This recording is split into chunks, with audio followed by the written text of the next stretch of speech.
né? Boa tarde a todas as pessoas presentes aí nesse nosso encontro. Hoje, no nosso ciclo de seminários online, o GEDIM recebe a convidada, a professora Raquel Natali, doutora Raquel, né? Com a palestra sobre como a CD pode nos ajudar a compreender a sociedade.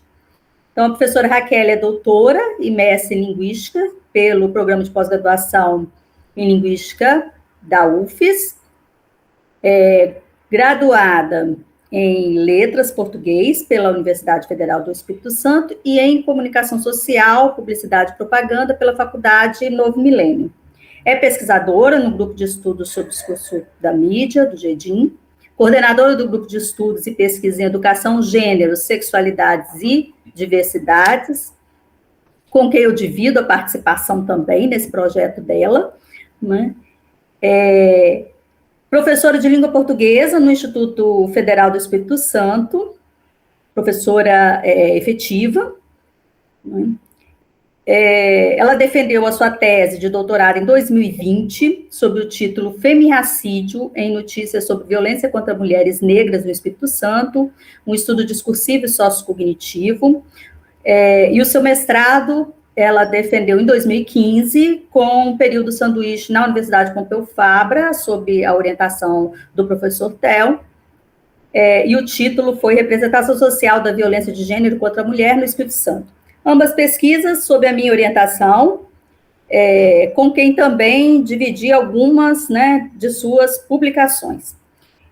A Raquel cunhou o termo femirracídio e segue desenvolvendo pesquisas que envolvem gênero e violência contra mulheres. Entre suas publicações relevantes, nós destacamos o artigo Femirracídio no Brasil, publicado na revista Discurso e Sociedade em 2019, e o capítulo A Relevância de Informações em Textos Jornalísticos sobre Violência de Homens contra Mulheres, que foi publicado em coautoria comigo, no livro do GEDIM, Estudos do Discurso e Compromisso Social, em 2023, e o livro do GEDIM pode ser baixado gratuitamente para leitura, né, no site gedim.ufes.br. Raquel, nós estamos muito felizes com a sua presença, voltando aí ao grupo, né, para participar dessa fala, e então seja bem-vinda, e você pode começar assim que desejar. Boa tarde, pessoal. Eu agradeço o convite, né? Fico muito feliz em estar neste momento aqui com vocês. Depois do doutorado, eu fiz uma pausa, né? Porque tive filhos, né? Então, foi uma pausa por várias razões mesmo. E tenho sentido essa necessidade, né? De falar sobre esses assuntos, apesar dessa pausa ter sido acompanhada, é claro, pelas pesquisas. Então, eu continuei com um grupo de pesquisa, com orientandos, mas, assim, não com aquele fôlego de antes, né? E agora sinto essa vontade aí de retomar, né? E a gente vai amadurecendo também, né?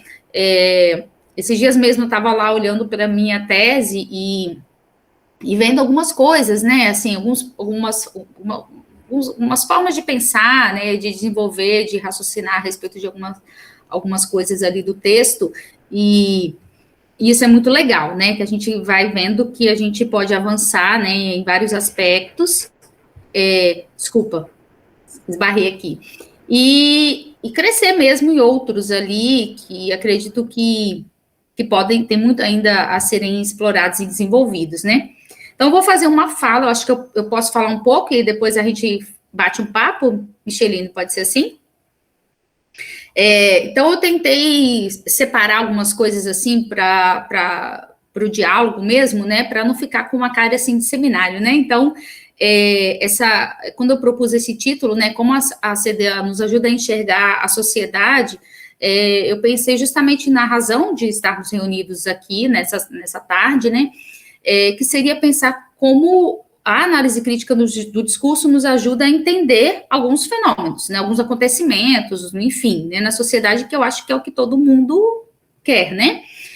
E olhar para a CD dessa forma, né, eu acho que, metaforicamente, nos faz lembrar, assim, né, que eu vou usar algumas lentes, né, que são próprias da análise crítica do discurso, para enxergar, ou para entender, né, esse fenômeno, né? Vou chamar aqui de fenômeno, tentando aí usar essa palavra de modo bem abrangente. E a CD, ela vai me dar, né, me oferecer ferramentas para isso. E aí, né, como analista do discurso, né, a gente vai escolher quais seriam essas melhores ferramentas, enfim. Na minha tese, eu acabei usando, né, bastante coisa, porque na época, né, eu quis dar conta de, né, a gente acha que tem a gente tem essa pretensão, né, de dar conta de muita coisa, mas que, de uma certa forma, eu achei que foi válido no sentido, assim, de eu conseguir sistematizar as categorias, principalmente que o Van Dijk apresentava, né, então trazia ali muitas categorias, e às vezes eu olhava para aquelas categorias e pensava assim, nossa, mas é tanta categoria, né, eu olho assim, parece tanta coisa, e ao mesmo tempo eu não sei qual que eu selecionaria, qual categoria eu poderia selecionar e deixar de fora, e como fazer essa seleção corretamente, né? Então, e essas categorias seriam que, a meu ver, né, eu chamaria aí de lentes, né? Que são essas lentes, digamos assim, né, que a análise crítica do discurso tem essa ferramenta ali que vai me ajudar a enxergar, né, a compreender melhor esse fenômeno que eu estou querendo, de fato, estudar, né, e analisar. Então, quando... eu estou abrindo uma imagem aqui só para eu falar com vocês, mas não atrapalha não, né? Ou você acha que poderia até compartilhar? Se você quiser, pode compartilhar. Deixa eu compartilhar, então, que talvez seja interessante. Categorias... Porque aí eu tentei sistematizar um tanto de categorias.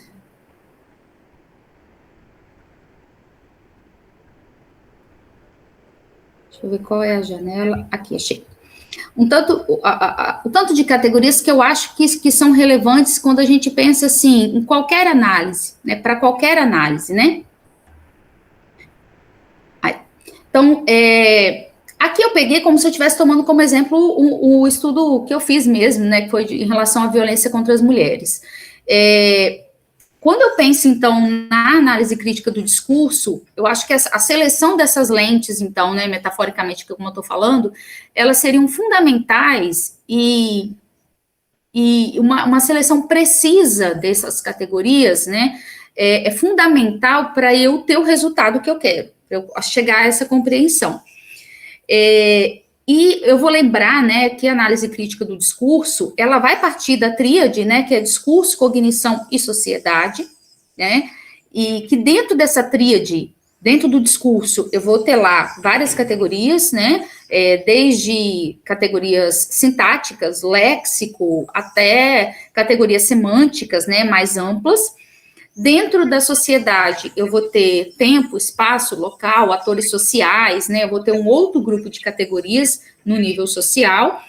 E dentro do universo da cognição, que seria ali a maior contribuição, digamos, né, do Van Dijk para os estudos dos críticos do discurso, eu vou ter as categorias de modelos mentais, né? Então, eu teria no nível mais micro, né, os modelos mentais, modelos de situação, modelos de contexto, e caminhando para o modelo mais macro, já ideologias, representações sociais.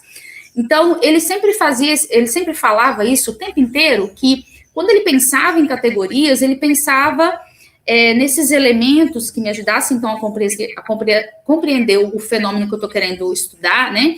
Desde um ponto de vista menor para o maior. Então, dentro da tríade, né, discurso, cognição e sociedade, eu tenho,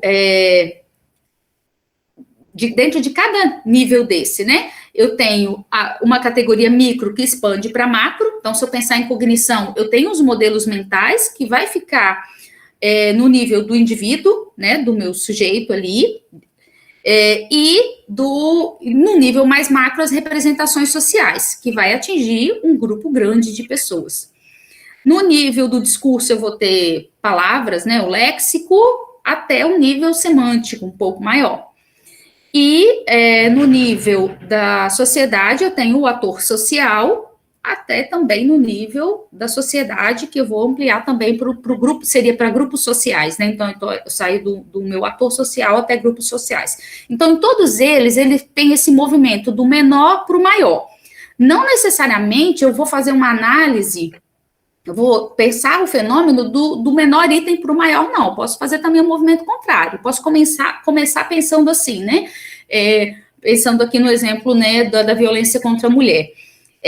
Porque um grande grupo de pessoas, capixabas, por exemplo, tem a mesma, compartilham da mesma representação social de que as mulheres que sofrem violência, de violência contra a mulher mesmo, né, na perspectiva de violência de gênero, por que essas mulheres, por que essas pessoas sempre pensam que essas mulheres são, em sua grande parte, culpadas pela própria violência que elas sofreram? Então, eu posso começar a investigar a partir desse fenômeno maior, digamos, né, dessa representação social, que é o que me parece quando eu leio reportagens, quando eu vejo posts por exemplo, né, a Gazeta faz um post lá no Instagram e embaixo eu vejo os comentários. Então, quando eu observo tudo isso, eu tenho essa impressão, né, e eu resolvo estudar, então, esse fenômeno.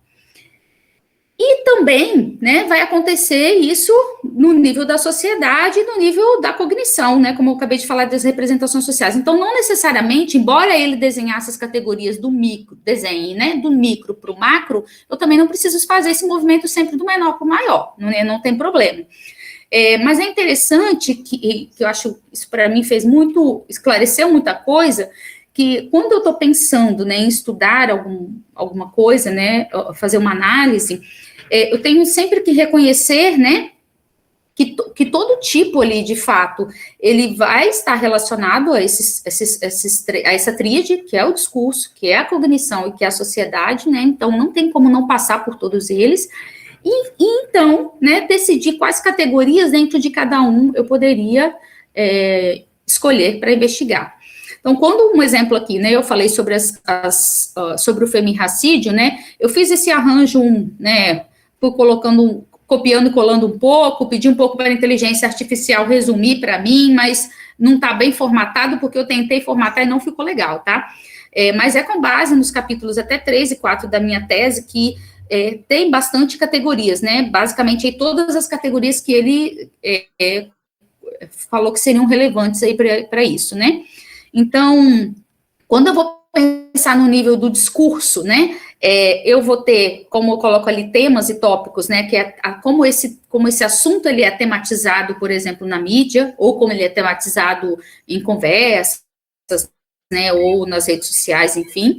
Então, eu vou ter ali também no nível micro, né, o léxico, né, a agentividade, se eu pensar na própria oração, né, as manchetes, né, as macroproposições, então, o que vem primeiro no texto e o que vem depois, né, e depois a polarização dentro do próprio texto no nível semântico.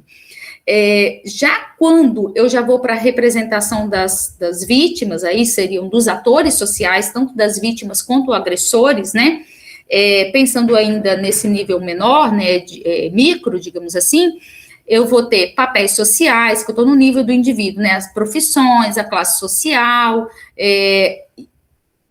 já abordando aqui o aspecto social, né, da sociedade. E quando eu já vou para um nível mais macro, né, aí eu vou ter a representação, por exemplo, dessas pessoas, né, num nível já da ideologia, se eu vou um pouco mais à frente. Por exemplo, né, esse sujeito que lá no nível micro, né, no texto, né, é descrito, por exemplo, qual o papel ideal dessa vítima ou qual o papel ideal desse agressor. No nível ideológico, né, lá no nível cognitivo, na verdade, quando eu trato da ideologia, eu vou ter já a representação social desses indivíduos. Então, é muito importante eu pensar como que essas categorias menores, que ele fala, né, menores no sentido de micro, né, não de menos importantes, como que elas ajudam a eu construir a interpretação a respeito daquele fato e a chegar ao nível mais amplo, que é a representação social, por exemplo. Né? Então, quando eu penso, por que os capixabas têm esse tipo de interpretação ou representação social? Eu posso começar lá de como essas representações são feitas no texto, né, sintaticamente falando, na escolha lexical, nas macroproposições, enfim, e vou caminhando, né, até chegar no nível da representação social. E isso vai se desenhando mesmo com muita clareza na própria análise, né, do texto, quando a gente vai caminhando dessa forma, né. E, adicionalmente, eu posso incluir ainda, né, alguns elementos sociais que são muito importantes, como, por exemplo, né, o local e o tempo, né, que fazem com que eu também desenhe quem são essas pessoas, né. Então, quando a gente fala especificamente da violência contra a mulher, nesse caso do femirracídio, né, que foi o que eu trabalhei especificamente no doutorado, né, eu vou ter uma estratégia, assim, de representação, não, um tipo de representação, né, que às vezes pode não ser ali pensado do ponto de vista do escritor do texto, né, do jornalista, digamos assim, né, que vai transformar, no caso do Espírito Santo, né, um crime grave de gênero numa tragédia romântica ou numa narrativa novelesca, né, foi até um título que é dado por um autor espanhol, que depois eu acabei incorporando no texto, que tirar o foco da violência de gênero e trazer para o foco do amor e da traição, né, ou até a própria espetacularização, tornar aquele fato um espetáculo que chama a atenção, ou aquele crime ou a tragédia, isso que vocês já devem ter visto bastante, né, que um crime ou uma tragédia paralisou toda uma comunidade, quando o homem foi lá, matou a esposa, os filhos e toda a família, né, e aí ninguém para analisar, né, a questão da violência de gênero propriamente dita. E, além disso, né, você também vai ser possível perceber também, neste caso, especialmente falando do femirracídio, que além de tornar esse evento um espetáculo, né, para poder atenuar, principalmente quando eu falo aí de pessoas brancas, né, acontece, quando eu falo de pessoas negras, né, então falando especificamente do femirracídio, eu já não vou ter não tem mais essa característica de tragédia, né, que causa uma comoção. Geralmente, eu vou ter um contínuo de culpabilização, que eu vou sair de um comportamento imoral, quando a vítima é totalmente culpabilizada, o fato dela ir a bares, usar drogas, ou trair o marido, ou o companheiro, né, desse contínuo, seguindo nesse contínuo, eu tenho um conflito, às vezes, geralmente, um conflito conjugal, né, que aí vai ter uma culpa compartilhada, e, em último caso, eu vou ter uma vítima menos culpabilizada quando se tratar de um grupo muito restrito de idosas ou mulheres muito jovens, às vezes até, né, 16 anos, menores de idade, ou mulheres que têm desenhado um comportamento que não é um comportamento de risco, se eu pensar assim no universo patriarcal, né, ela não oferecia nenhum risco, então, neste caso aí, eu tenho uma pessoa menos culpabilizada.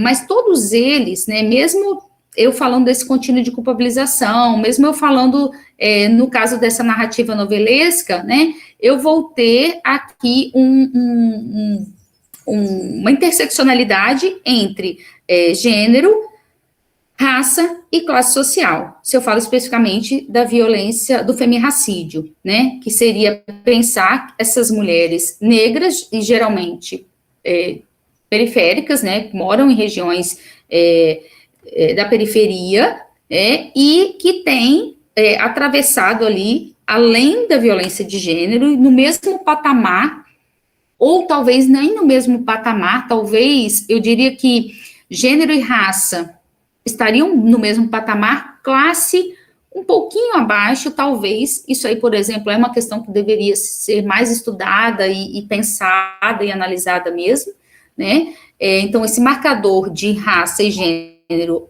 seriam praticamente no mesmo patamar, e, como eu falei, classe talvez um pouquinho menos, e eu teria esse grupo de mulheres que é afetado e representado socialmente de outra forma, quando eu falo de violência contra a mulher no nosso estado.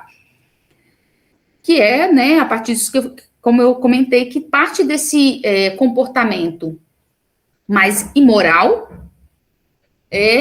pensando que são mulheres, então, que têm um comportamento na sociedade que é tido como imoral, né, por se relacionar com traficantes, frequentarem bares ou usarem drogas, né, e aí, a esse fator, né, esse comportamento é imputado à razão ali do crime, digamos assim. E quando eu penso, então, no discurso, né, que eu vejo, assim, que é primordial, né, é pensar nesse nível micro, né, como que esse lexo, essa agentividade, essas manchetes ou macroproposições, né, a representação visual também dessas pessoas nos jornais, ela é completamente diferente, se eu pensar também nos jornais ou nas redes sociais, né, e a própria representação social como um todo, né, esses modelos mentais que são construídos, como isso envolve o tempo inteiro o racismo, o sexismo e o classismo,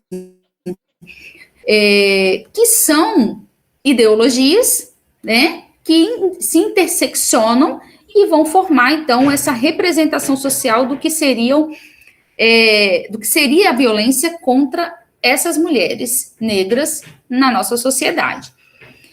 E aí é interessante a gente pensar também, como o Vandeck falava muito, né, que esse tipo de interpretação que eu vou ter dessas mulheres, elas serão construídas a partir de scripts, né, que são modelos mentais, então, que eu tenho como indivíduo, então, eu estou aqui falando de uma análise mais micro lá da cognição, né, do nível cognitivo, então, do pensamento que eu, como indivíduo, tenho dessas mulheres, mas que outros indivíduos também têm, e que a gente, então, passa a compartilhar essas crenças. Este conjunto de crenças vai dar origem a ideologias que também vão se agrupar e vão formar representações sociais. E aí, então, eu vou ter um grande grupo, milhares de pessoas, pensando da mesma forma a respeito daquele fenômeno. Então, isso é muito interessante quando a gente entende por que um grupo inteiro toma uma determinada decisão, ou pouco se importa com um acontecimento na sociedade, no dia a dia, entendendo por que eles pensam todos do mesmo jeito. Pensam e agem, né? E reproduzem também esses discursos.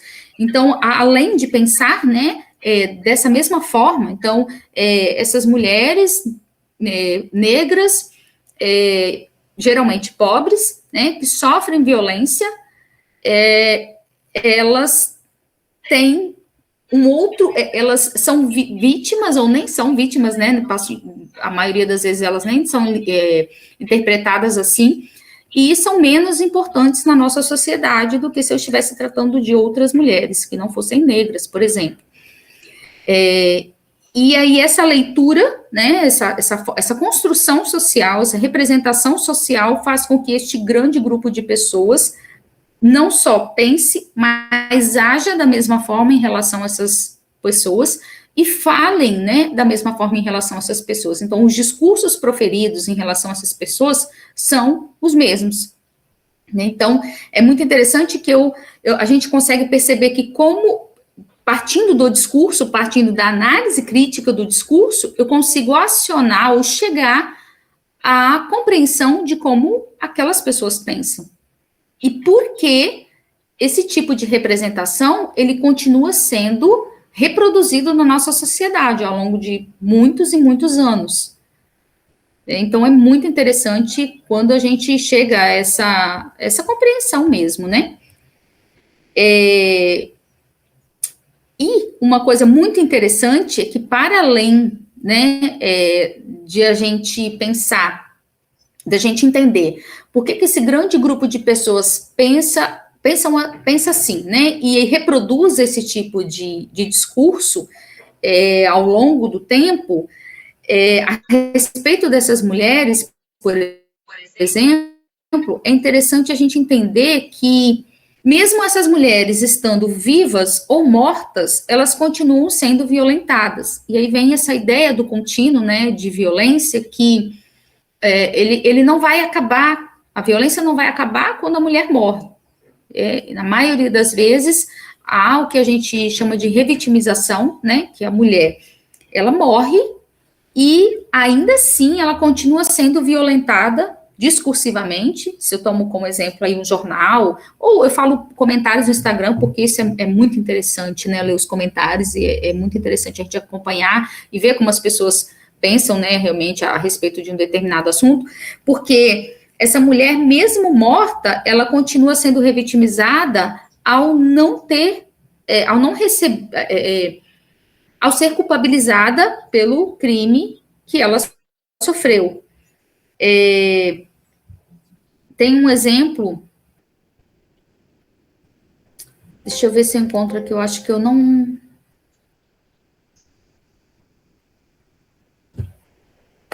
Deixa eu só pegar aqui um exemplo do contínuo de culpabilização.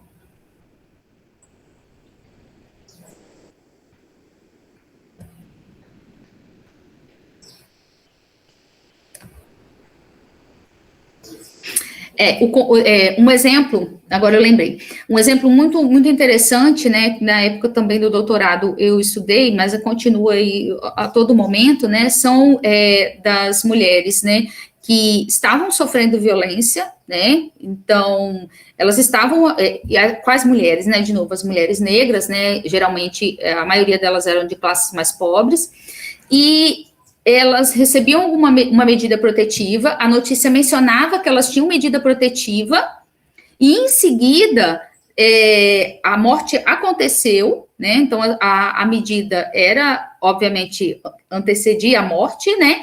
E mesmo após a morte, a notícia ela só tratava da ação infeliz ação do assassinato, ou seja, não, às vezes até mencionava que ela tinha uma medida protetiva, mas a abordagem era toda voltada para a questão da tragédia ou a própria culpabilização daquela mulher. Então, a gente fala de um contínuo de violências porque, mesmo após a morte, a imagem daquela mulher, né, a representação social de que aquele tipo de mulher preta, de classe empobrecida, ela vai continuar sendo culpabilizada mesmo após a morte. Esse tipo de texto, de discurso, por exemplo, ele só reforça, né, e vai sustentando ao longo dos anos essa representação social que nós temos a respeito dessas pessoas. E aí, quando eu falo das classes empobrecidas, em sua maioria, porque a grande maioria, né, das mulheres às quais a gente conseguiu chegar a essa conclusão, né, nós checamos que a grande maioria eram mulheres moradoras de classe social, de bairros, né, muito pobres, da região da periferia.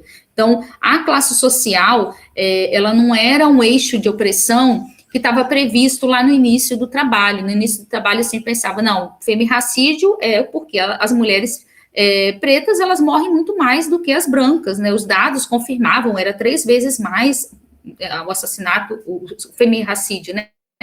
Era 3 vezes maior, então não tinha como não se considerar o fator, o eixo de opressão raça. Só que, ao analisar, né, exatamente que mulheres eram essas, né, a gente chegou a essa conclusão de que a maioria delas era proveniente de bairros pobres, né, de periferia. Então, a classe social era um fator muito importante também, mas não tão importante quanto a raça, como eu falei, como gênero e raça, porque em algumas situações, em poucas, mas algumas ele não apareceu. E é claro, né, também para chegar a uma conclusão nesse nível, né, teria que avançar nos estudos, né, teria que avançar aí bastante nesses estudos. Mas, enfim, né, então, a gente, finalizando aqui, né, quando eu falo dessas categorias, não sei se eu consegui me fazer clara, né, porque vieram tantas coisas ao mesmo tempo aqui para falar com vocês. Quando a gente vai pensar, então, pensar nesse fenômeno, né, a gente observa um acontecimento e a gente quer muito tratar desse acontecimento, né, eu acho que esse movimento a gente pega o evento, né, o fato, o fenômeno ali na sociedade e começar do menor para ir crescendo, isso vai nos dando muita segurança, né, de que eu peguei esse discurso, né, estou olhando essas partes pequenas, digamos assim, desde uma construção sintática até uma escolha lexical, né, e vou crescendo no texto, né, com análise dos atores sociais, né, depois com expressões multimodais, a questão das fontes também, né, se eu pensar num jornal, né, muito relevante, né, a própria ação, onde ocorre, depois as ideologias, né, que vocês devem conhecer muito a respeito da polarização, né, a construção social de grupos sociais, né, que vão ajudar a construir, de fato, essas representações sociais até chegar no nível do conhecimento, né. Um dos últimos livros publicados pelo Van Dijk foi Conhecimento, né, Discurso e Conhecimento, que vai falar, então, das consequências, quase que das consequências epistêmicas aí de se construir representações sociais e propagá-las ao longo do tempo, né, e tornar, por exemplo, no caso aí, a violência de gênero, por exemplo, quando eu trato uma violência desse tipo, né, grave, assim, como um problema particular, né, que é restrito a um casal, ou no caso da violência, nesse caso, a violência contra as mulheres e pretas, né, mulheres pretas, quando eu trato isso como um problema particular, restrito a um casal e a um grupo social, eles estão fazendo isso, ela está morrendo porque é preta, né, porque se envolveu com droga, ou há problemas específicos desse grupo, né, por que esse grupo morre mais? Porque eles se envolvem muito com drogas, enfim, quando eu faço essas restrições, né, além, né, da própria violência em si que está acontecendo, essas pessoas serão alvos de outros preconceitos e outras discriminações. E aí eu já vou para uma esfera, né, que eu vou anular, né, como eu particularizo um problema desse nível, né, eu vou anular toda a responsabilidade da sociedade como um todo e principalmente do Estado, né, como um todo. Eu acho que é isso. Eu não sei se eu divaguei aqui, fui falando muita coisa, mas, né, estou aqui disponível para perguntas, né, ou inclusive para sugestões, enfim.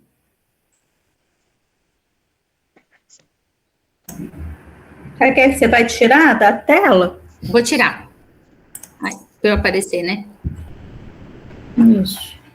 Vai abrir uma tela branca aqui no meu computador. Raquel, excelente a sua fala, como sempre. Acho que muito esclarecedora e você deu conta daquilo que eu tenho, que eu já tinha pensado. Minha câmera está fechada, peraí. Está fechada. Que eu já tinha pensado em relação aos colegas que estão iniciando agora, né?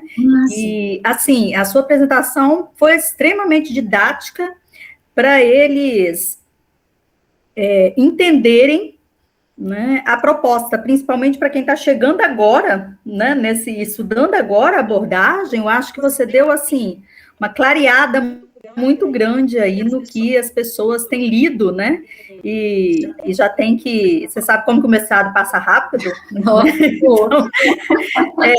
Então, assim, já tem que entregar projeto, já tem que dar conta dessas coisas. Eu acho que você contribuiu muito mesmo para esses alunos. Então, por isso mesmo eu vou deixar os orientandos, né, o pessoal que está aí participando também, vou deixar hoje que eles iniciem as questões, a discussão aí com você, e depois eu faço algumas considerações. Pode ser?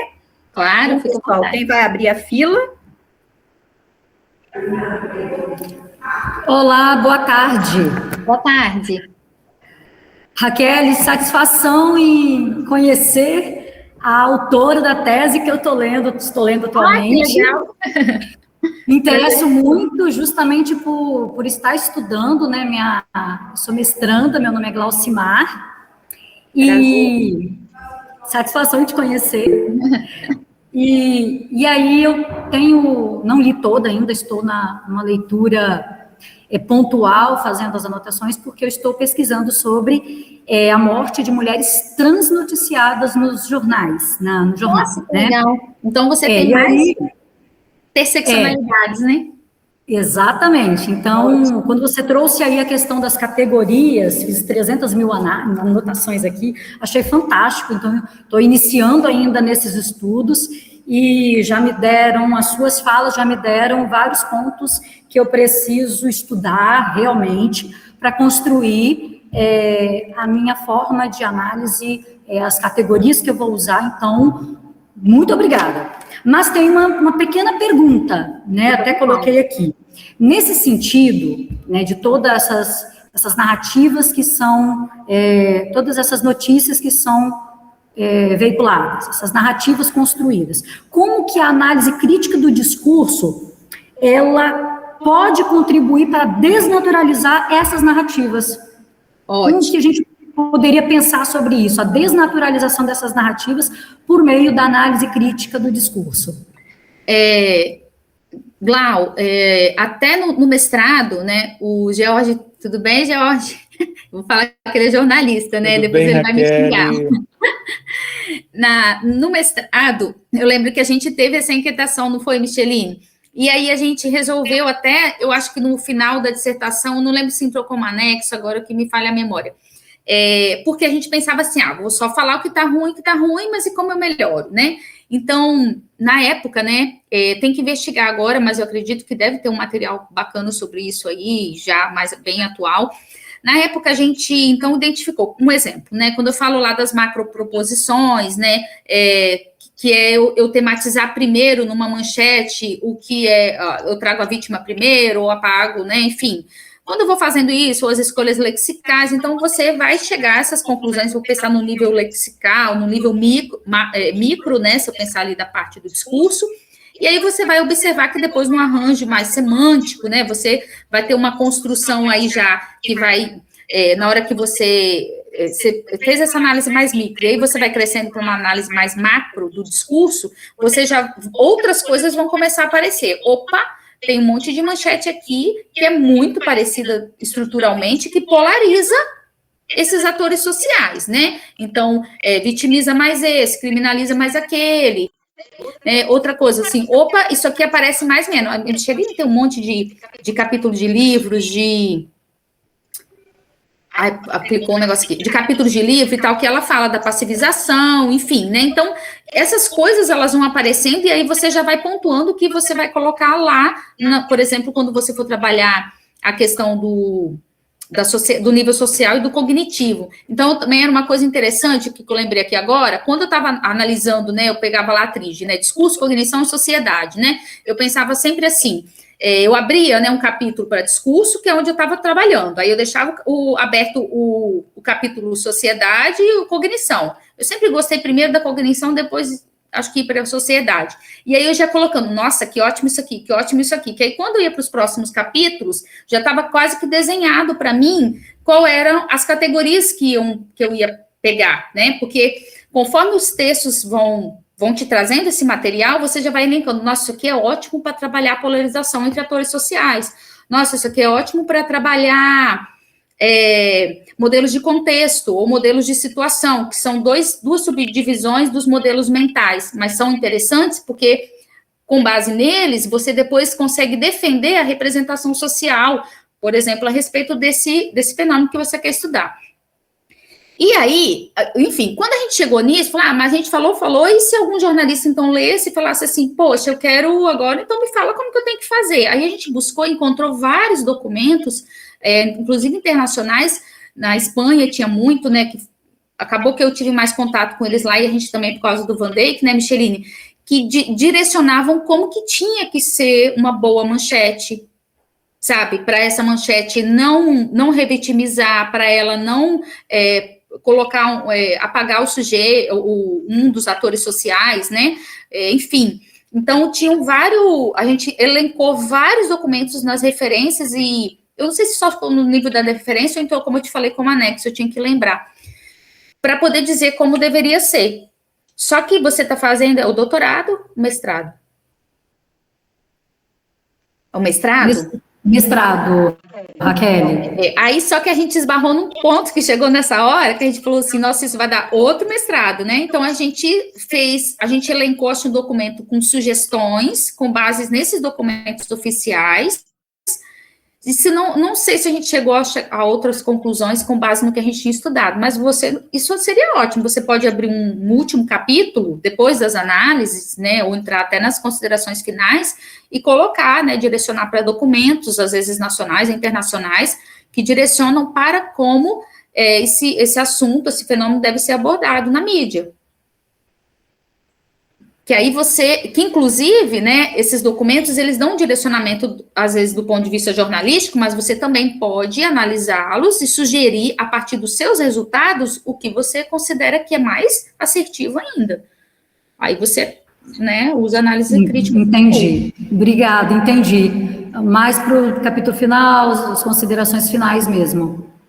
Aí eu acho que vai depender do tamanho do trabalho, né, do tudo, né, dá para fazer um capítulo inteiro com as soluções? Dá, mas eu acho que aí vocês vão ter que decidir, né, se dá para fazer tudo ou só ir apontando, né. Mas também tem uma coisa interessante que você já pode deixar guardado para suas considerações, se for conveniente, né. Quando a gente já faz a análise crítica também, você já vê que aquele formato não é interessante, e aí você já também pode ir lá a própria análise e ir pontuando, né? Obrigada, Raquel. Obrigada mesmo. Passar a palavra, então, George, né? Ei, Raquel, boa tarde, tudo bem? Bom falar com você, bom te ver. Pegando essa questão aí, né, da sua pergunta, o que é necessário para que se tenha uma boa manchete, né? A gente que é jornalista e que trabalha com isso todos os dias e que, ao mesmo tempo, estuda a análise crítica do discurso e vive nessa pressão, nessa corda bamba de fazer uma manchete adequada com todas as questões que a gente discute, mas ao mesmo tempo, por um outro lado, a gente é pressionado pela audiência por fazer uma coisa mais apelativa, vamos dizer assim. Eu queria fazer a pergunta seguinte. Uma das questões que a gente enfrenta, aí eu vou me ver, eu debatendo comigo mesmo, como jornalista, né? Os jornalistas dizem que as imposições estruturais do próprio gênero notícia restringem essa forma de escrever. Como que a gente pode trabalhar isso, né? Principalmente agora nos jornais online, que isso poderia expandir um pouco mais, né? Como é que a gente supera essas imposições estruturais do gênero para fazer todas essas adequações necessárias? Eu teria uma outra pergunta, mas eu vou deixar, né, para depois. Não sei se eu consegui explicar bem. Sim, eu cheguei a pisar um pouquinho no jornalismo, né, quando eu estava fazendo publicidade e propaganda, e aí eu lembro que vinha muito isso, né, realmente tem essas imposições. Eu acho, assim, que, de repente, a gente não consegue chegar na prática, né, considerando que você está dentro de uma empresa, que você tem, às vezes, uma limitação até de caracteres ali para aquela manchete, né, enfim.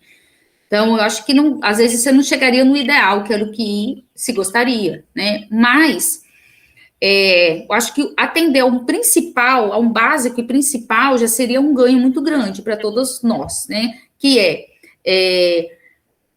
não apagar esse ator social em função da classe ou da relevância dele, né?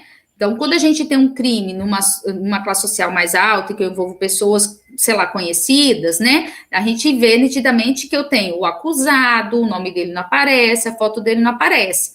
E quando tem alguém da classe social mais pobre, geralmente o rosto lá está escancarado. Vou pensar só do ponto de vista do acusado agora, né? Considerando que eu tenho 2 mulheres que morreram, um exemplo. Aí eu tenho, por exemplo, tem uma manchete que era uma notícia que é muito clara, que é muito lembrada, né? Quando eu lembro que eu analisei, que era assim: o rapaz, ele assassinou a namorada. E aí aparece uma foto dele na delegacia, ao lado de uma mesa cheia de drogas, E aí a notícia falou o tempo inteiro que ele tinha matado a namorada, que possivelmente, que ficou nas entrelinhas ali, que ela também usava drogas, né, ou era conivente, né, e desviou totalmente para a questão do crime de gênero. Então, eu acho que o que seria um básico, assim, para a gente começar? Não apagar a ação desse sujeito. Então, se eu vou definir que todos vão ter ação, independente da classe ou tudo, aí eu já não sei, né, se por questões também da própria empresa, se ela vai querer deixar isso à tona ou não, ou se eu opto por não apresentar esse rosto, que eu não apresente, então, de ninguém, né, desde se for um preto ou branco, ou uma pessoa trans, né, que eu não mostre, ou que eu não associe, né, a pessoa trans foi vítima de violência, por exemplo, de gênero. Mas a notícia dá mais ênfase ao fato dela ser uma pessoa que estava fazendo um programa naquela noite do que a própria violência, ou o fato dela usar drogas. Então, acho que tirando essas justificativas, entre aspas, e deixando aparente que é um crime, uma violência, nesse caso é uma violência, ela morreu porque ela é mulher, e mais nada, ela morreu porque ela é mulher, e não porque ela estava fumando, ou porque ela estava, né, no boteco meia-noite. Tem também esses casos nas notícias. Então, acho assim, que o primeiro passo, o mais básico, seria deixar claro que morreu porque é mulher. Acho que seria o primeiro passo aqui no Espírito Santo para a gente começar a mudar essa visão, tirar essa culpabilização. Outra, que não existe, na verdade, né? E deixar claro que ela morreu porque ela é mulher, que talvez a gente consiga, ao longo do tempo, entender que essas pessoas estão morrendo porque são mulheres, ou porque é trans, ou enfim, né? Mas é por isso. Mas aí tem outras coisas.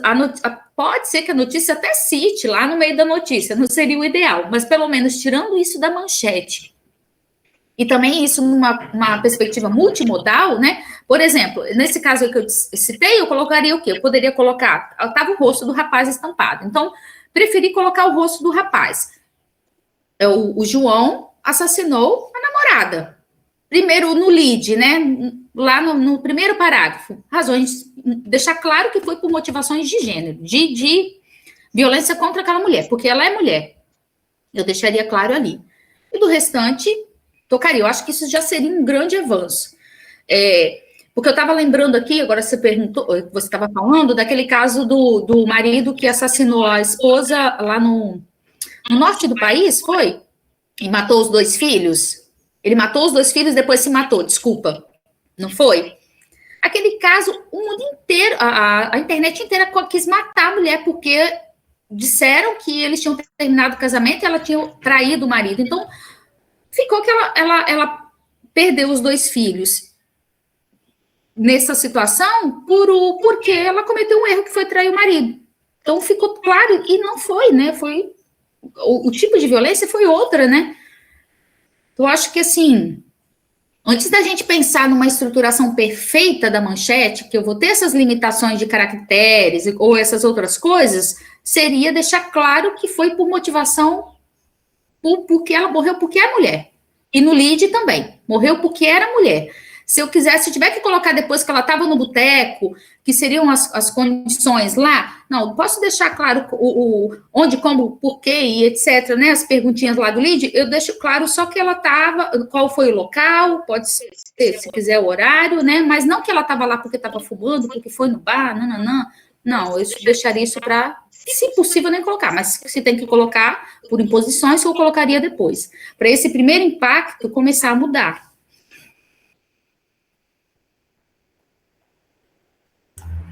Muito bom, Raquel. Jonatas. Olá, Raquel, boa tarde a todos, a todas aqui. Muito obrigado pela sua fala. Eu sou o Jonatas, eu estou de fone de ouvido. Vocês conseguem me ouvir bem, gente? Sim. Eu sou iniciante no mestrado, eu pesquiso a cobertura jornalística da violência contra a população LGBTQIAP+, né, como os jornais estruturam discursos sobre o tema, com base na teoria sociocognitiva do discurso. Quando eu conheci a teoria, foi uma disciplina como aluno especial com a professora Micheline, né, foi em 2023. eu me encantei muito com o posicionamento da área em assumir um papel socialmente interventivo, né, que é marcadamente crítico, no sentido do pesquisador poder ter um posicionamento ético diante de situações de abuso de poder, injustiça social, enfim. E eu acho que a teoria faz essa ponte entre a produção acadêmica e a intervenção social.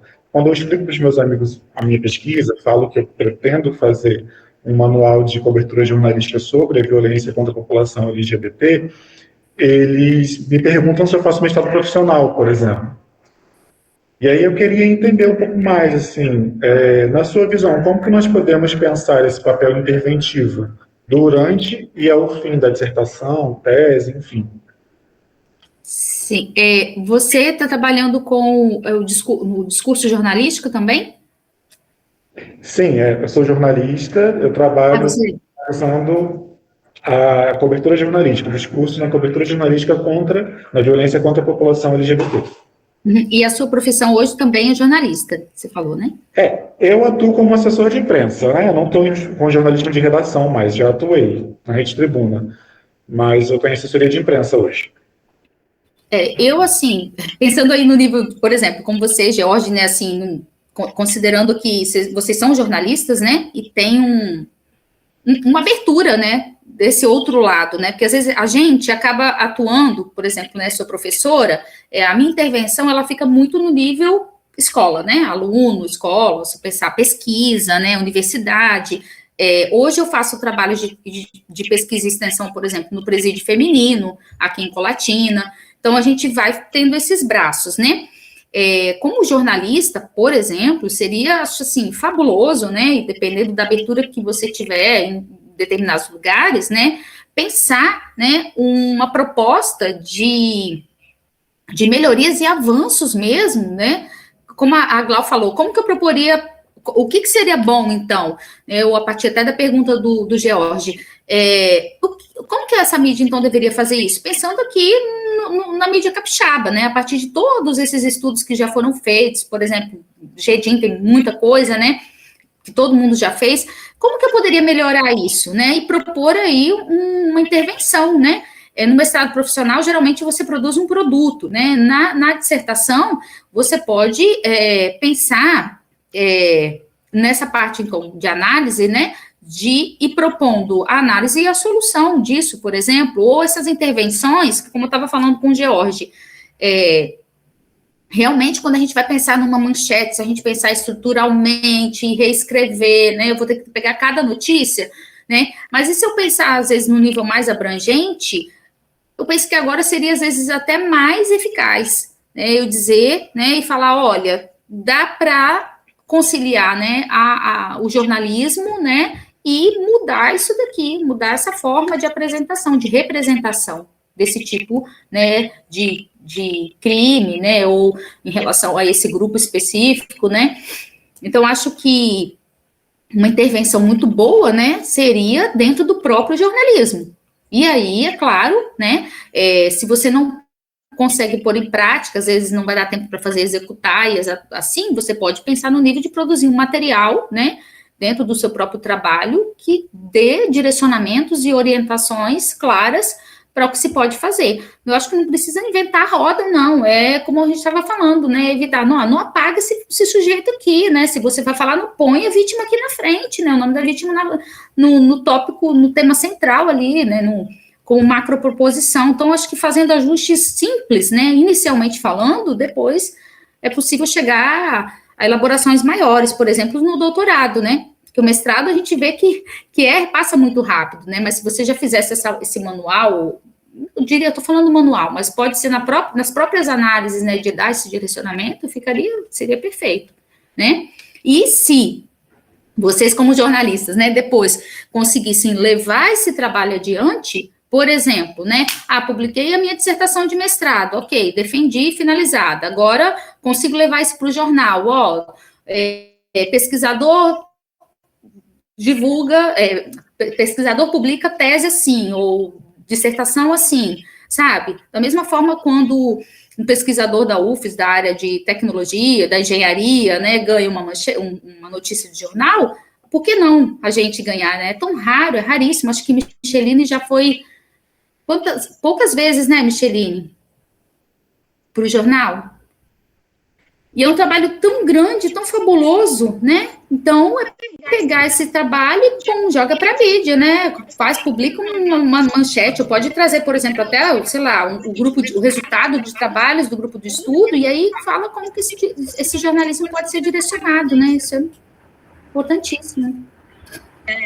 Raquel, é assim, em 16 anos de UFES, eu fui chamada uma vez para falar sobre a nossa pesquisa, né?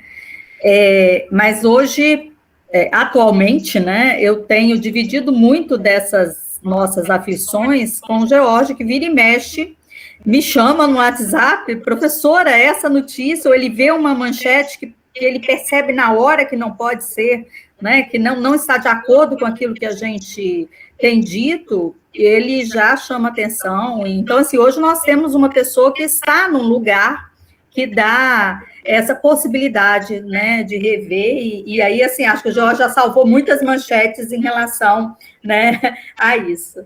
Perfeito. A George, por exemplo, pode virar já é, né, mas pode se tornar ainda mais, né, reconhecidamente, uma referência dentro do jornalismo para isso, né?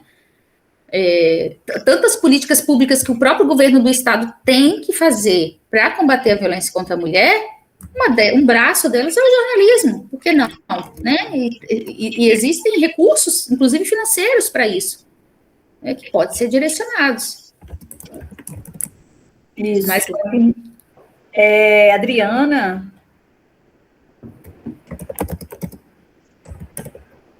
Oi, boa tarde, um prazer te conhecer, também já li sua dissertação e sua tese. O trabalho, ele é sobre violência, notícias que falam, representam mulheres refugiadas venezuelanas em um jornal de Roraima. Quando você começou a falar, que você falou, eu vou falar fenômeno, aí vino a mim algo que aconteceu assim. Mi ex-orientador de mestrado, ele estava falando comigo um dia, e ele falou assim em automático, o problema da migração. Aí ele falou, não é problema, é um fenômeno, desculpe, eu errei. Então, se a gente toma isso que ele fez, ou seja, algo em automático, assim, lo que eu quero falar, está naturalizado hasta en las personas académicas que manejan la teoría, y eles faz essa escolha lexical errada, sem dar-se conta. Só que como ele tem um olhar crítico, ele se retrata e ele fala para mim, não é um problema, é um fenômeno, desculpa. Além que ele falou desculpa para mim, porque ele sabe que eu sou desse grupo. Então, aí você pode ver como aí sale a alteridade, porque ele não é imigrante, ele é brasileiro. Aí você vê como a escolha lexical inconsciente trae la naturalización de la xenofobia, de la alteridad y de varias otras de esas categorías con que la gente trabaja. Y mi pregunta era así, porque a veces cuando yo estoy escribiendo, yo estoy ahora haciendo mis primeros análisis, y la profesora fala, escolhe só las que você vai usar, só que cuando yo leo las noticias aparecen todas. Están todas las categorías ahí. Eu estou analisando uma notícia agora e, assim como você, ela está totalmente focada em que a polícia chegou a tempo, em que a polícia entrou nesse lugar de prostituição, em que se chama, não sei o que, de infância, a primeira instância de infância, a primeira instância, assim, nombra. Hasta yo subrayando, conté, nombra 7 veces la policía, nombra 5 veces perpetrador, porque eran unas meninas que la estaban siendo escravas sexuais en una casa, mas eles falam, o perpetrador, ele não foi encontrado, mas se essa casa era dele, tem que saber quem era ele, como ele se chamava, porque o nome dele não aparece na notícia. Então, era sobre isso que eu queria dar um aporte, e se você pode falar algo, muito obrigada, e um prazer te conhecer. Prazer, Adriana. Em quais jornais você está analisando? Quais são os jornais? Sou em Folha de Eu trabalho com Folha de Boa Vista porque é o jornal mais grande que cubre Boa Vista, que é a porta de entrada da imigração venezolana. Aí não é igual lá, que aqui é pouquinho, lá tem bastante imigrante. O Van Dijk, ele tem um trabalho relacionado a imigrantes muito grande, né? Na época, ele fez um estudo e inclusive, ganhou muita relevância mundialmente, porque as manchetes dos jornais, né, mundiais, ele agrupou muitas manchetes, ele ficou só no nível das manchetes. Tem esse detalhe também, Adriana, que às vezes também a gente quer dar conta de tudo, numa notícia inteira. Dependendo da quantidade de notícias que você encontrou, ou se é um corpus muito grande, você pode delimitar. Vou ficar só com manchete, lead. Você pode fazer esse recorte, né? E aí ele ficou, dada a quantidade... Pode falar. Em mi corpus tem uma coisa diferente, porque como é violência contra a mulher, ela está sendo muito apagado, então a quantidade de notícias é bem pouco. Desde 2016 hasta 2024, eu só encontrei 26 notícias. Ok. Em todo esse tempo. Falam de outras coisas, mas de violência contra a mulher é bem pouco. Entendi. Porque nesse trabalho, ele identificou, né, uma metáfora global, assim, né, que esses imigrantes, né, eram nomeados como a onda, né, a onda de imigrantes chega à Europa, né, e tratando sempre como essa metáfora da onda de algo ruim, que a onda vem, vai me cobrir, né, eu vou me afogar. Então, a onda de imigrantes vai tomar meu emprego, a minha casa, enfim, né? Tá nomeando isso como negativo, né?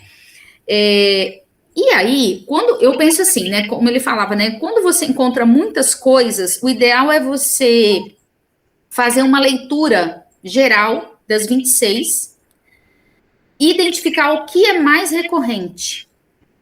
O que é mais recorrente e o que é mais impactante em todas elas. Porque às vezes tem tudo, mas tem coisa que aparece 2 vezes nas 26. Às vezes essas 2 vezes, só se for algo muito, muito importante mesmo, eu colocaria. Se não, não. Senão eu pegaria assim, que estrutura das 26, como você já falou, né? A violência em si mesmo contra essas meninas, ela está bem apagada, e já é um ponto que você vai ter que observar, como que está essa agentividade aí, né, nessas manchetes, né? Então, e depois outras coisas que você vai observar nesse lead, né? Então, geralmente vai aparecer muitas informações sobre as vítimas, nenhuma sobre os acusados, né, os criminosos, né, então nenhuma informação sobre os criminosos, por quê, né, há uma intenção de não mencionar o nome dessas pessoas, né, porque se há casas e há lugares que elas, para onde elas foram atraídas, né, então qual é a intenção? Não se menciona por quê, né, talvez é uma questão do próprio jornal, não queria falar, mas enfim, então ele sugeria fazer isso, fazer esse levantamento do que é mais recorrente, e em cima do que for mais recorrente, você elencar essas categorias e ficar só com essas daí.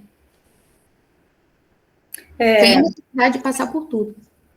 Raquel, vou dar só uma palhinha aí, né? A Adriana está fazendo esse levantamento, mas eu digo sempre a todos, né, que quando vocês começam a colocar a mão na massa, que é justamente estudar o corpus, né, de fato, porque num primeiro momento vocês têm aquele pensamento, né, e vocês formulam as perguntas, então vocês formularam perguntas que vocês querem responder, né, principalmente num trabalho de doutorado, que é um trabalho que se espera uma densidade muito maior do que um trabalho de mestrado. Então, a partir desse momento que você fez as suas perguntas, você também vai olhar o corpus a partir dessas perguntas para respondê-las. E aí você, a partir disso, você também consegue identificar quais são as categorias que aparecem mais, né? E não dá, isso é chovendo molhado, já falei com vocês, né? E a Adriana, mais de uma vez, inclusive no texto, não dá para fazer todas as categorias, vocês precisam escolher categorias. Ah, mas lá no projeto eu escolhi, ok. Só que quando você chega na análise, é que você pode reformular aquilo de fato e ver quais são as categorias que às vezes respondem melhor as perguntas que vocês fizeram para o texto, né? Para aquele corpus. Então, gente, eu vou passar a palavra agora para a Carol e vamos fechar com a Ana, depois eu faço as considerações finais, ok? Vamos lá. Boa tarde, professora Raquel.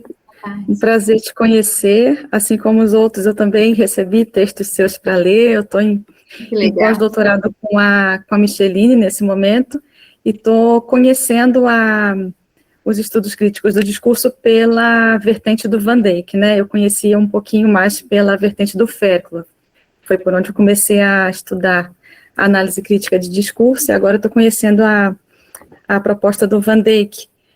Te agradeço pela sua fala, foi bem elucidativa, assim, né, para quem está se aproximando ali, trazer esse quadro com as categorias e falar um pouquinho delas, exemplificando, né, a tua fala foi muito didática, assim, né, muito generosa para quem está se aproximando desse tipo de análise, que não é não contrasta, na verdade, tanto com a do Fairclough, mas tem algumas diferençazinhas.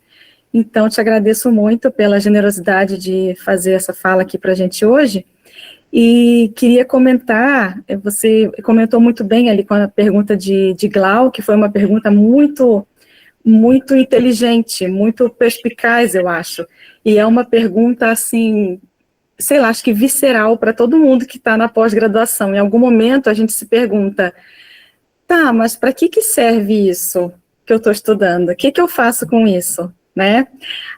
Quem está nessa área dos estudos críticos do discurso consegue identificar mais facilmente para que serve isso, qual a relevância social disso, porque isso é intrínseco aos estudos críticos do discurso, né?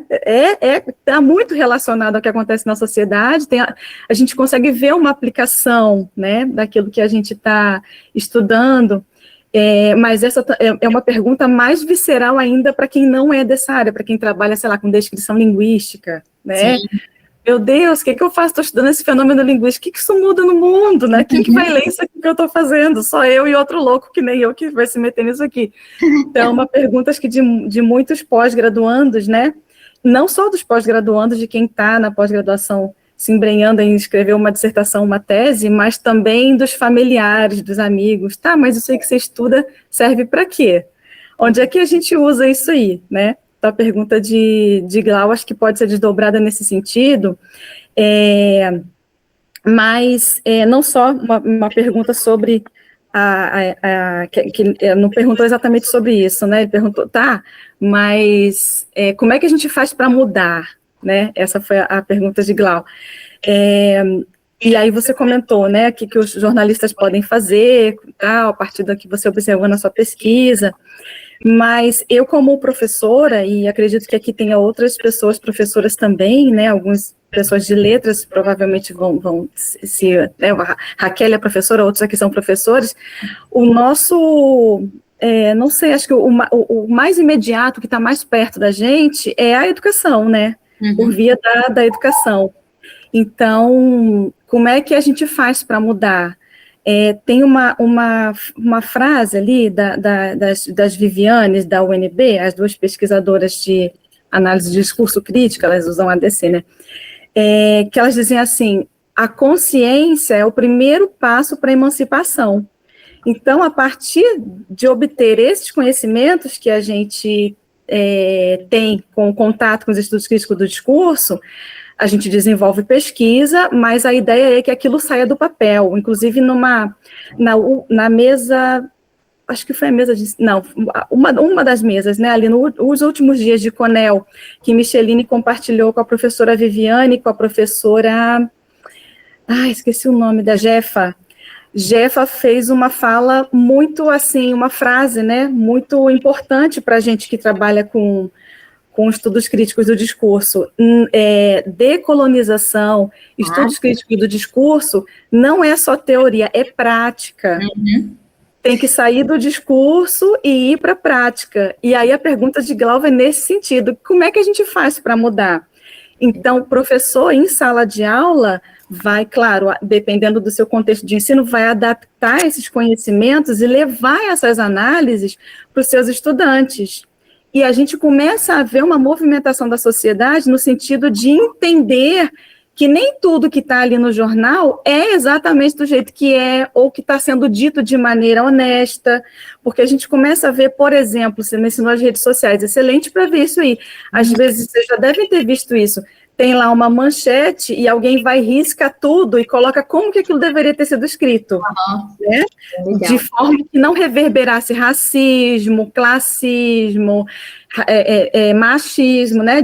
De forma, digamos assim, a inverter a lógica hegemônica sobre aqueles assuntos, né? Então, a gente vai vendo que as pessoas estão ficando mais atentas, só que isso é um processo paulatino, isso é para muito, infelizmente, né? A necessidade de mudança é para ontem, mas o processo é paulatino. Então, em sala de aula, a gente consegue fazer isso.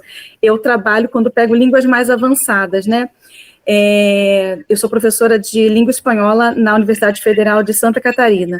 E aí, no pós-doc, agora eu estou trabalhando com notícias da América Latina, notícias de feminicídio na América Latina. Legal. E aí, alguns textos, né, a gente leva para a sala de aula e promove uma análise, faz umas perguntas que faz os alunos refletirem sobre a maneira como aquele evento está sendo noticiado, como aquele acontecimento está sendo noticiado, e aí eu peço para eles reescreverem. Então, a partir disso que vocês observaram, como é que a gente poderia reescrever essa notícia? Aí muda o título, tira uma relação de causa e consequência, que estava colocada ali como menina apedrejada por praticar candomblé. Então, quer dizer, praticar candomblé, olha aqui, tem causa e consequência. Se você praticar candomblé, você pode ser apedrejada.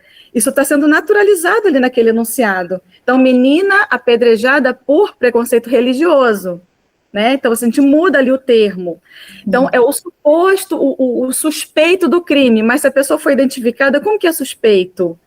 Né?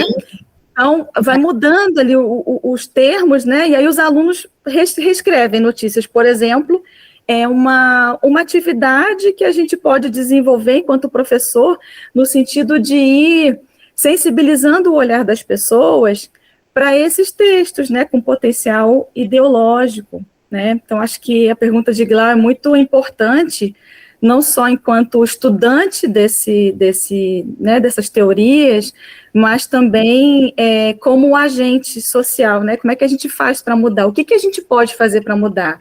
Um professor pode, por exemplo, levar essas análises para os seus alunos, né? Um jornalista pode repensar a maneira como uma manchete está sendo escrita, né? Uma pessoa que não é dessas áreas pode conversar com outra pessoa e questionar, né? A gente vai ficando chato, né? Tem isso também, a gente fica chato, mas não pode falar nada, mas tudo tem problema, tudo tem problema, e a gente começa a questionar. Então, acho que era isso, né, que eu queria colocar, te agradecer pela fala muito generosa, e também comentar ali a pergunta de Glau, que eu achei muito importante. Obrigada. Gente, está muito bom, né? Mas eu vou dar a palavra para a Ana e vou fechar como nós combinamos, ok? Ana, pode fazer sua pergunta aí, o comentário? Oi, gente, boa tarde. Eu tô no carro, porque quando começou a reunião eu estava dirigindo, e aí depois acabou que eu fiquei por aqui mesmo. Mas, então, primeiro, né, obrigada, ajudou muito, assim, acho que a melhor palavra é didático mesmo, que foi, né, informação, não pude anotar na hora, mas eu consegui tirar um print da tela, e aí eu vou estudar com mais calma, né. Me apresentando, meu nome é Ana Carolina, eu tô começando mestrado agora, e a minha pesquisa hoje, e assim, né, aprendendo muito, lendo algumas notícias, nesse momento estou estudando mais a parte teórica do que realmente analisando minhas notícias, mas eu estudo a questão das notícias de abuso sexual envolvendo liderança religiosa. E tem sido, assim, um pepino. Mas mesmo assim, quanto mais eu descubro uma resposta aqui, surgem 50 perguntas para resposta nova, né? Para que eu tinha encontrado. Então, a quantidade de notícias são pouquíssimas, né, mesmo a gente sabendo, e aí tem que separar, né, o que eu sei no off, o que eu sei da vida, e o que realmente o jornal me dá, porque a análise que eu vou fazer é da notícia, não é da realidade, de fato, né, do que tá acontecendo. Mas quando eu comparo, assim, eu vejo, nossa, tem pouquíssimas notícias mesmo, tendo muitos casos. E o problema, apesar disso, né, quando eu analiso essa notícia e eu vou olhar as poucas notícias que tem, ou fica num extremo, ou tem muita informação como se justificasse, né, o que aconteceu, o porquê que ele teria feito isso. Inclusive tem uma notícia que acrescenta uma fala do Lorenzo Pasolini, quando ele ainda era atuando ali como delegado, no caso, em que ele diz assim, e não realmente uma coisa muito ruim, mas devemos lembrar que, como que ele diz? Devemos lembrar que isso é um caso à parte, não podemos generalizar, nem todos os pastores fazem isso. Ele ainda acrescenta isso na notícia, isso aparece na notícia, na tribuna. E eu fiquei assim, gente, tirando isso, o restante dos casos são casos que não é dito mais nada. E aí eu tenho uma colega que é do direito, né? E ela analisa casos de abuso sexual dentro do direito. E a gente conversando, ela falou, não, mas tem toda uma questão do sigilo, porque envolve, né, um caso delicado que não pode ser exposto. E eu falei, não, vamos conversar, vem cá. E aí eu peguei e eu fui comparar as notícias. Vamos comparar outros casos de abuso sexual que não envolvem uma liderança religiosa. Agora, olha essa notícia aqui. Tem muita informação poderia, né, ter sido passada ali, que não expusesse de fato a vítima. Então não precisa falar nem o bairro que aconteceu para identificar. Ou, por exemplo, nenhum dos casos fala instituição religiosa, né? Tem tantas igrejas, quando a gente pega, né, por exemplo, Assembleia, Maranata, Deus e Amor, são igrejas grandes, que se você fala em instituição, você não está identificando de fato onde que aquilo aconteceu, né? Só que aí nos estudos, nas conversas, eu fui percebendo, né, e até mesmo lendo o Van Dijk, aquele manipulação, discurso e poder.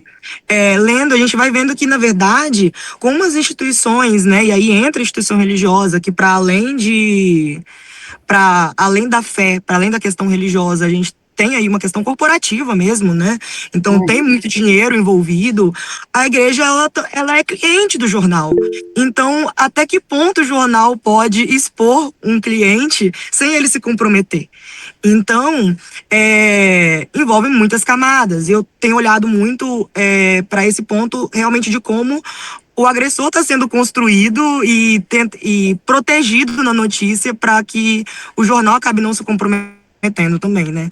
Então, resumindo, né, depois de feita essa introdução, enquanto os colegas, né, estavam perguntando, estavam respondendo, eu fiz uma anotação aqui, e aí eu vou ler, que eu acho que vai estar melhor estruturada as minhas dúvidas, né?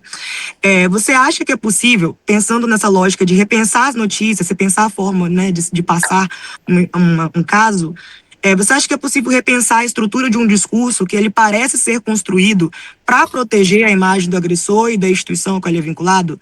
Porque a mudança na estrutura pode não ser possível, principalmente se ela for intencional. Há uma forma de adquirir transparência?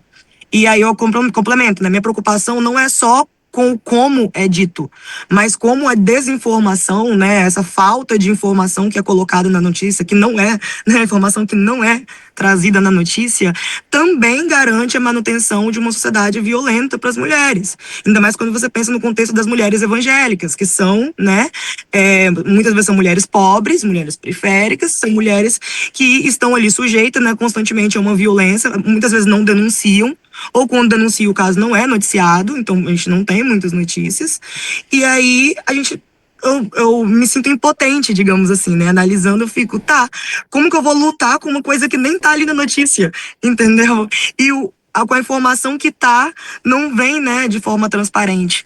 Então, se o jornal, aí eu acrescento, né, se o jornal detém o poder dessa informação, né, mas informa o mínimo possível para não se comprometer, como que a gente pode contribuir para minimizar o problema, né? A Micheline falou aí do silêncio, né, tem essa questão do silêncio, eu acho muito importante mesmo, mas deixa ela falar, né? Assim, uma coisa que me chamou a atenção só, você, que eu até lembrei da Glau também, e até da própria Adriana, teve uma coisa que foi um questionamento parecido, né? Vinha sempre aquele mesmo discurso, e aí retomou uma coisa que chamava de narrativas policialescas, que os crimes de gênero eram noticiados como aquelas narrativas de facada, tiro, e por que sempre vinha aquilo ali no texto? Sempre vinha. E aí a gente foi analisando e chegamos à conclusão que o nosso problema eram as fontes, né? Quem eram as fontes ouvidas? Porque a notícia, ela ouve fontes. A mulher morreu, ela não era ouvida. O familiar dela também não era ouvido. Ou era ouvido o assassino, ou, na maioria dos casos, os próprios policiais. Que tipo de discurso os policiais vão dizer? Tiro. Crime de gênero? Jamais. Eu estou pegando um policial, um militar. A maioria não era de delegacia contra a mulher, inclusive até a questão do George, quando ele fala como melhorar isso. Eu acho que melhorando a manchete já é muita coisa, e o lead, melhorando as fontes. Então, se eu estou noticiando um crime de violência, xenofobia, ou de assassinato de mulheres trans, feminicídios, né, também, né, vai entrar de mulheres trans, de mulheres ou pessoas trans, né, não sei exatamente qual é o público, assim, específico, né, que estão aparecendo nas notícias. Ou se eu estou falando, por exemplo, em relação aos crimes cometidos pelos padres, eu vou ouvir a Igreja Católica. Então, se as notícias, o seu corpo só traz a Igreja Católica quando o crime é de um padre, ou a Igreja Evangélica quando é um crime de pastor, eu acho que é um ponto-chave você destrinchar a fonte. Então, a primeira crítica que você vai fazer é quais são as fontes que estão sendo ouvidas e o que elas estão falando. É óbvio que elas não vão falar nada para se comprometer. Agora, por que o jornalismo só está ouvindo o padre ou só o pastor? Opa, aí é uma outra crítica que você pode fazer. Então, aí você pode sugerir como construção o quê? Uma notícia que trata de crimes dentro da igreja, seja lá qual denominação, né? Ela não pode trazer o criminoso como fonte. Minimamente, ou ela traz a vítima ou algum familiar da vítima. Ah, não tem ninguém? Vai consultar um pesquisador, vai consultar a Micheline para falar de violência contra a mulher, traz a Micheline como fonte. Um exemplo, né? É um crime de violência contra a mulher? Traga uma pesquisadora. Eu não posso ficar só no cara lá que acabou de matar. Ele vai falar o quê? Ou no policial. Ele vai falar o quê? Porque aí vira aquela notícia de porta de cadeia, né? De porta de cadeia mesmo. Eu vou lá, me dá aí um resuminho do que aconteceu passada, pum, pum, pum, então vai virar numa fonte policial, vai trazer alguma reflexão de gênero? Ó, gente, só se for numa DEAN, né, Micheline? Olhe lá, né? Mas a gente sabe que a gente tinha, há pouco tempo, 10 DEANs que abriam no horário comercial, de 7 às 5, de segunda a sexta, né? Então... Quando a maioria dos crimes ocorrem nos finais de semana... Então, tem um autor, não vou lembrar agora, que fez uma reflexão muito importante sobre as fontes, o próprio Van Dijk faz, mas eu acho, assim, primordial, porque aí você também não se culpa, não carrega esse peso, porque você vai falar assim, como que eu analiso se eu não, você senta, não. A fonte se eu trouxer isso aqui, vai falar mesmo. Então, qual o problema? Os jornais não estão trazendo as fontes que se deve ter. No jornalismo, eu não tenho que trazer fonte do lado A, lado B, né? Igual eu falei, não tem, porque eu não quero incriminar, porque está sob investigação, a vítima tem que ficar, né? Não quer ser exposta, então traz alguém externo, né? Um pesquisador. Acho que tem um fato material aí para isso. E, lógico, depois o silenciamento. Bom, muito obrigada. Obrigada, Raquel. Eu vou fechar aqui, então, também com algumas considerações, não são perguntas, né? Eu acho que sua fala, assim, foi muito importante, e eu já sabia que seria, né? Você é sempre muito didática, e você sabe sobre o que fala, né? E ajuda muito no conhecimento e na operacionalização do aporte teórico do Van Dijk. Então, isso é primordial e você não perdeu nada nesse tempo que ficou aí, né, cuidando. Eu estava pensando ontem, meu Deus, vou falar besteira. Não, ficou excelente, muito obrigada. Eu gostaria de destacar, assim, a relação que você faz entre gênero, raça e classe. Gostei muito do desenho lá que você fez, né, da imagem. Me lembrei do George, porque ele adora criar a imagem também do pensamento dele. Então, eu acho que isso... Eu gosto muito, porque isso parece que clareia muito para a gente, né? Eu vou pedir uma IA para fazer mais bonitinho, eu mando lá no grupo, porque aquele é muito remendado. Então, assim, gostei muito como você foi mostrando como que as categorias se articulam na produção, principalmente, e aí eu acho que a conversa girou muito em termos de representações sociais, e que bom, porque é um termo que acaba entrando em todos os trabalhos. Mas eu gostaria de chamar atenção para o termo que a Raquel cunhou na tese dela, que foi femirracídio, tentando dar conta de uma especificidade que muitas vezes se perde quando gênero e raça aparecem separadamente nas análises. Então, a ideia de evidenciar que determinadas mulheres, elas sofrem violências atravessadas simultaneamente pelo racismo, pelo sexismo, né, torna o conceito bastante potente politicamente e analiticamente. Então, assim, também é muito importante como você consegue relacionar esse termo não apenas à morte física dessas mulheres, né, mas ao contínuo de violências, né, que acabam sendo discursivas e simbólicas por tudo aquilo que você aprendeu.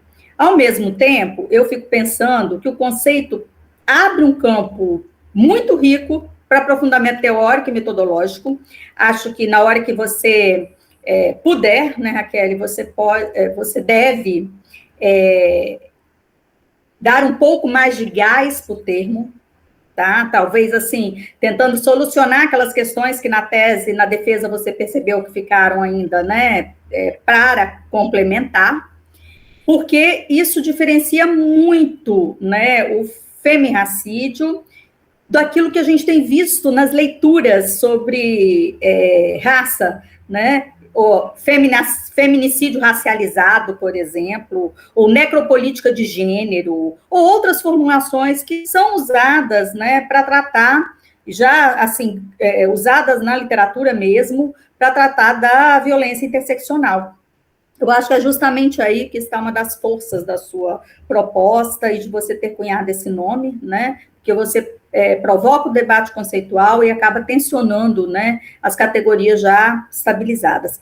Olha, muitíssimo obrigada por você compartilhar aí o seu conhecimento, a sua pesquisa, provocar reflexões tão necessárias, né? Foi uma fala muito sensível, crítica, didática e, assim, intelectualmente instigante, como tudo que você faz, e eu posso dizer porque te acompanho até hoje. Tá, Raquel? Muitíssimo obrigada. Eu que agradeço, Micheline. Micheline é uma inspiração aí para mim, né?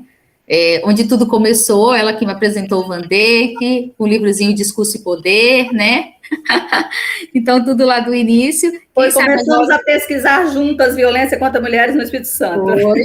Né? Nossa, e foi a razão de tudo, né? Se não fosse você, eu não tinha me enveredado aí por esses caminhos, né? Então, quem sabe agora a gente consiga caminhar juntas aí, né? Você até me ajuda a tocar aí o conceito, porque... né, tem muita coisa para avançar, né, juntar, né, as ideias mesmo e caminhar. Isso. E eu queria agradecer, gente, muito obrigada. Qualquer coisa que queiram me perguntar, pode mandar mensagem lá no privado, né, às vezes está lendo alguma coisa na tese lá, não entendeu, se, né, por acaso estiver lendo, eu vou falar, igual o Van Dijk uma vez falou, lendo uma obra dele, né, eu falei, não estou entendendo isso aqui, você pode me explicar, né, aí ele, não, fica tranquila, porque isso aí eu escrevi, estava meio cansado, e meio rápido, né, não leia isso mais não, pegava uns livros antigos dele, não leia isso mais não, já passou.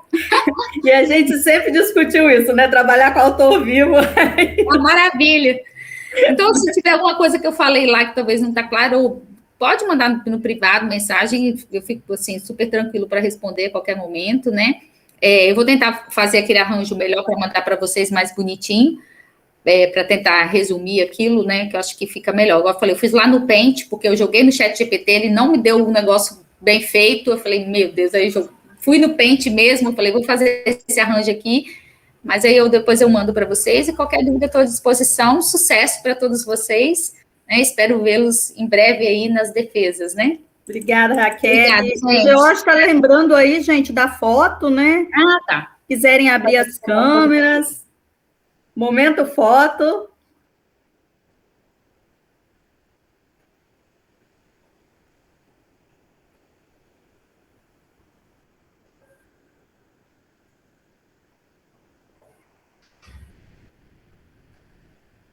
Foi?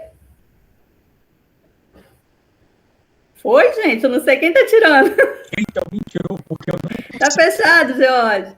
Eu não consigo dar print porque eu estou gravando a reunião. Quem tá fazendo, gente, a foto? Nós estamos fazendo pose para ninguém tirar. Eu consigo, deixa eu ver se eu consigo fazer um print.